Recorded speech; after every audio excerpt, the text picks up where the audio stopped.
Se tem um gênero de filmes que atravessa gerações e que se reinventa a cada década e nunca sai de moda, são os filmes de ação. Eu tenho muitas lembranças da minha infância, sentado no sofá com meu pai, assistindo os clássicos de Stallone e do Schwarzenegger. Sempre aquele tipo de história em que o herói resolvia tudo sozinho e a gente adorava. Esses filmes criaram um tipo de mito moderno. O policial invencível, o exército de um homem só, o justiceiro solitário que salva o dia com frases de efeito e explosões no fundo. Por muito tempo esse foi o coração dos filmes de ação.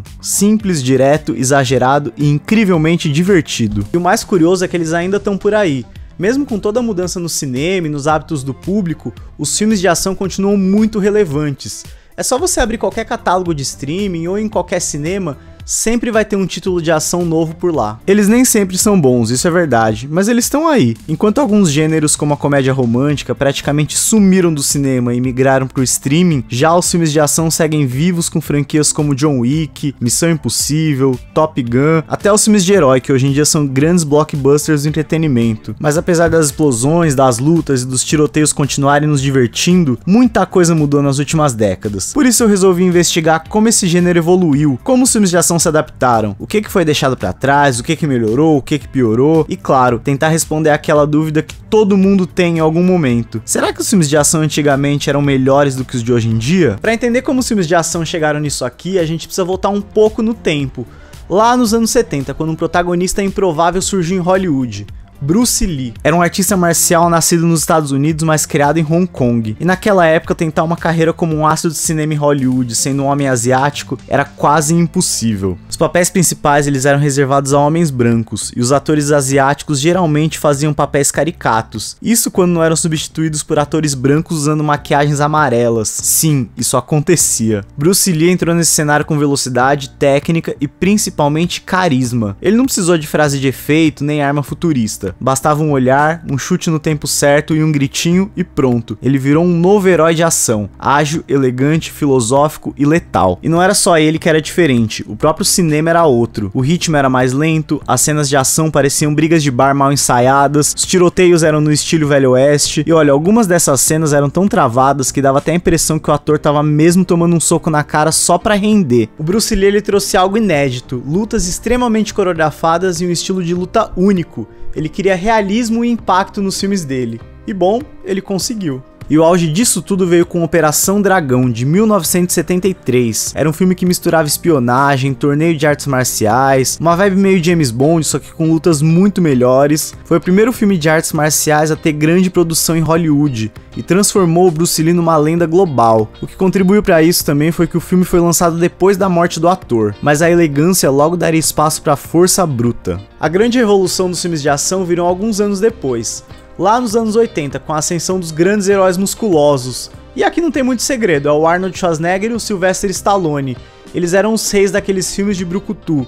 Sabe aquele cara que resolve tudo sozinho? Era o cara que entrava num galpão cheio de inimigos, segurando uma metralhadora na altura da cintura, ele atirava sem mirar, tinha munição infinita, ele ainda finalizava o vilão com um soco na cara, na explosão e com uma frase de efeito de brinde. Era exagerado, absurdo e a gente amava. A indústria entendeu que precisava de uma forma mais dinâmica, rápida e visual de contar essas histórias. E o ponto de virada foi justamente esse, o exagero. Explosões sem fim, câmera lenta, helicóptero caindo, prédio explodindo e o herói saindo ileso. O realismo foi deixado de lado sem dó, o que importava era a diversão e o espetáculo. Esses filmes não estavam interessados em dilema moral, nem em tramas muito complexas. Você sabia exatamente quem era o herói e quem era o vilão nos primeiros 2 minutos de filme. E aqui não tinha reviravolta, não tinha protagonista com crise existencial, era bem simples, era um cara muito forte e muito bravo com uma missão muito clara. Salvar alguém, vingar alguém ou destruir tudo. Às vezes tudo ao mesmo tempo. Se o Bruce Lee representava técnica, precisão e velocidade, os anos 80 eram sobre força bruta e impacto visual. Era o auge da cultura americana, patriota e barulhenta. As histórias, bom, elas eram sempre muito simples e diretas. Era algum terrorista estrangeiro, geralmente russo ou chinês, muito influenciado pela Guerra Fria também. Eles queriam basicamente destruir o mundo, lançar uma bomba ou simplesmente se vingar do herói. E o herói, claro, era quase sempre um policial durão ou um veterano de guerra traumatizado, que ele resolvia tudo na bala, no grito e no soco. Era preto no branco, não tinha muita nuance, era bem contra o mal, era os Estados Unidos contra o resto do mundo. E olha, eu não duvido nada que teve muita gente se alistando no exército ou na polícia,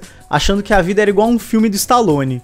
E spoiler, não é nada parecido. Com o passar dos anos, aquela fórmula dos filmes de ação dos anos 80 foi ficando batida. Tiveram uns bons 20 anos de produção que seguiam o mesmo molde. Herói invencível, vilão genérico e uma sequência garantida de explosões, tiroteio e soco na cara. Isso gerou vários clássicos e continuações intermináveis, como Duro de Matar, Velocidade Máxima, Máquina Mortífera, Um Tira da Pesada, mas o público foi amadurecendo e querendo mais do que só ação desenfreada. E foi aí que no final dos anos 90 algo começou a mudar, principalmente com a chegada de uma nova revolução, os efeitos especiais. Vale lembrar que até então os efeitos visuais eram usados quase que exclusivamente em filme de ficção científica, como Star Wars ou De Volta para o Futuro. Mas no final da década, os avanços tecnológicos tornaram o CGI mais acessível e mais realista. Foi nesse cenário que surgiu um divisor de águas, Matrix. Matrix uniu efeitos visuais inovadores com uma proposta ousada de ação e filosofia. Era um filme que misturava ficção científica, teoria da simulação, cyberpunk, kung fu, baile em câmera lenta, tinha tiroteios coreografados como dança, personagem correndo pela parede, desviando de bala no ar. E o mais importante, Matrix não era só visual, ele tinha uma história muito boa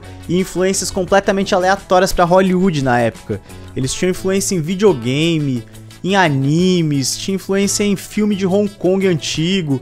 Ou seja, aquela semente plantada pelo Bruce Lee lá atrás com a cultura asiática começou a florescer aqui com muita força. Depois disso começou uma enxurrada de efeitos especiais em tudo quanto é filme de ação. Agora dava pra fazer uma perseguição mais maluca, uma explosão mais insana, saltos que desafiavam as leis da física, mas nem tudo era perfeito. E aí surgiram os efeitos datados. Quem não lembra da luta do Neo contra os 1000 agentes Smiths em Matrix Reloaded? Parecia mais gráfico de PlayStation 2 aquilo. Ou a versão digital do The Rock em A Múmia 2. Teve também o Van Helsing com lobisomem em slow motion, Blade 2 com boneco digital saltando de forma bizarra. Enfim, a tecnologia estava evoluindo, mas o bom senso às vezes ficava para depois. Mesmo assim, o CGI virou parte fundamental do cinema de ação moderno, e Matrix mostrou que dava para unir o visual impactante com profundidade narrativa. Foi um empurrão que faltava para a indústria entender que o público queria mais do que só frases de efeito, queria estilo, coreografia, conceito e, se possível, um pouquinho de filosofia junto com a pancadaria. Um dos filmes que surgiu nesse período e ganhou um destaque enorme foi a franquia Velozes e Furiosos. Ela misturava ação com corridas insanas, cenas cada vez mais absurdas e, claro, uma história onde tudo girava em torno de família. Essa mistura virou um fenômeno e ajudou a redefinir o que era um blockbuster de ação nos anos 2000. Inclusive, eu fiz um vídeo contando toda a evolução dessa saga,